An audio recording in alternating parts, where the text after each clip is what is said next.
É frequentemente observado que o erro do primeiro ser humano levou o segundo ser humano a exterminar o terceiro. Após a majestosa criação do mundo, Deus proclamou sua perfeição. No entanto, é inegável que o mundo atual não reflete essa perfeição inicial. O que ocorreu? Em Gênesis 3, se esclarece este mistério, revelando a desobediência do homem às divinas diretrizes e sua consequente expulsão do Éden. Em Gênesis 4, Adão e Eva, ainda abençoados por Deus após sua queda, são agraciados com 2 filhos, Caim e Abel. Ambos, educados nas narrativas sobre o Criador, sabiam da importância de prestar ofertas a ele. Abel, como pastor, e Caim, como agricultor, trouxeram suas ofertas. Abel, sendo pastor, ofereceu ao Senhor o primogênito de suas ovelhas, escolhendo para isso a parte mais gorda, o que indica que ele deu o melhor que tinha, com sinceridade e de coração. Por outro lado, Caim, que era agricultor, trouxe frutos da terra como oferta. No entanto, as Escrituras não detalham se eram as melhores porções ou se eram ofertadas com a mesma sinceridade que Abel demonstrou. A Bíblia relata em Gênesis 4, versículo 4 e 5, e Abel também trouxe dos primogênitos das suas ovelhas e da sua gordura, e atentou o Senhor para Abel e para a sua oferta, mas para Caim e para a sua oferta não atentou. Essa diferença de aceitação por parte de Deus pode ser atribuída à qualidade e à intenção por trás das ofertas. Enquanto Abel ofereceu com um coração puro e com o desejo genuíno de agradar a Deus, pode-se inferir que a oferta de Caim não carregava o mesmo grau de sinceridade e devoção.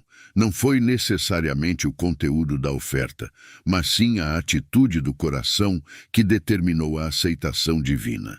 O desagrado de Deus em relação à oferta de Caim provocou nele um profundo sentimento de inveja e ressentimento. Ao invés de refletir sobre sua própria postura e buscar uma retificação, Caim permitiu que esses sentimentos negativos o dominassem. Enquanto Deus se agradou da oferta de Abel, a de Caim não encontrou o mesmo favor divino. Isso levou Caim a um estado de profunda ira e desgosto. Ao perceber tal desagrado, Deus interveio, questionando a atitude de Caim e exortando-o a fazer o correto. Contudo, incapaz de controlar seus sentimentos e dominado pela inveja, Caim atraiu Abel ao campo e cometeu o impensável. Tirou a vida de seu próprio irmão.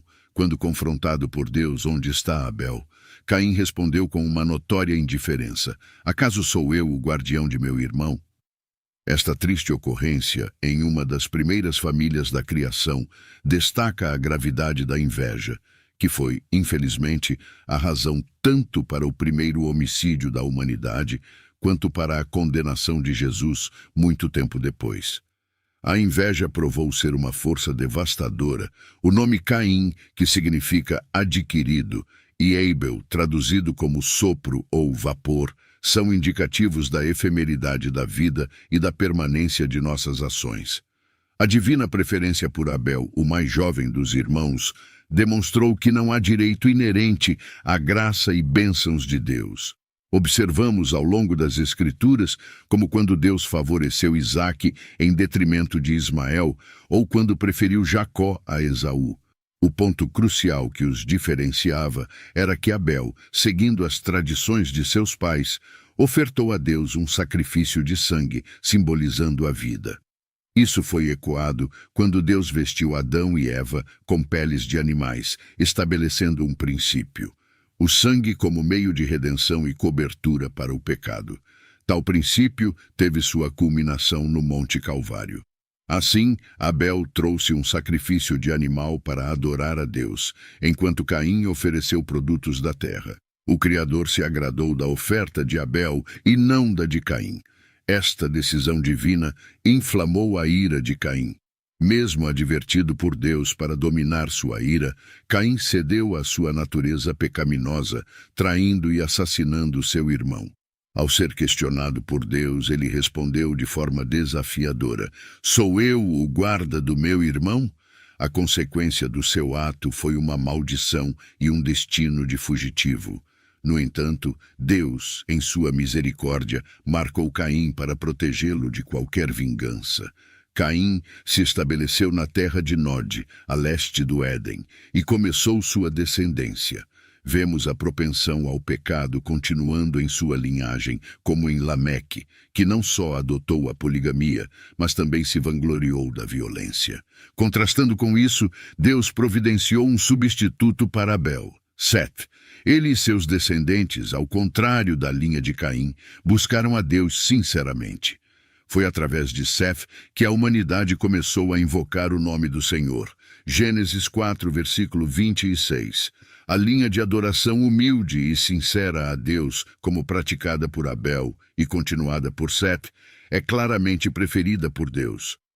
Em Judas, versículo 11, se adverte sobre aqueles que seguiriam o caminho errôneo de Caim. Observamos também que quando Deus buscava um servo fiel séculos depois, ele escolheu Noé, da linhagem de Seth. A narrativa destaca a constante tensão entre o bem e o mal, onde frequentemente os justos são perseguidos pelos ímpios. Pode-se dizer que Abel foi o primeiro a sofrer pela justiça, inaugurando uma longa linha de mártires ao longo da história. Jesus mesmo proclamou que o sangue do justo foi vertido desde Abel até Zacarias. O relato bíblico segue a linhagem de Caim, apresentando aspectos intrigantes. Juntamente com os nomes dos descendentes de Caim, suas conquistas são destacadas, como a inovação na música e a evolução da metalurgia, que também trouxe à tona as primeiras armas. Foi a prole de Caim que deu os primeiros passos na fundação de cidades, agrupando indivíduos em um espaço comum, o que infelizmente acabou centralizando o pecado.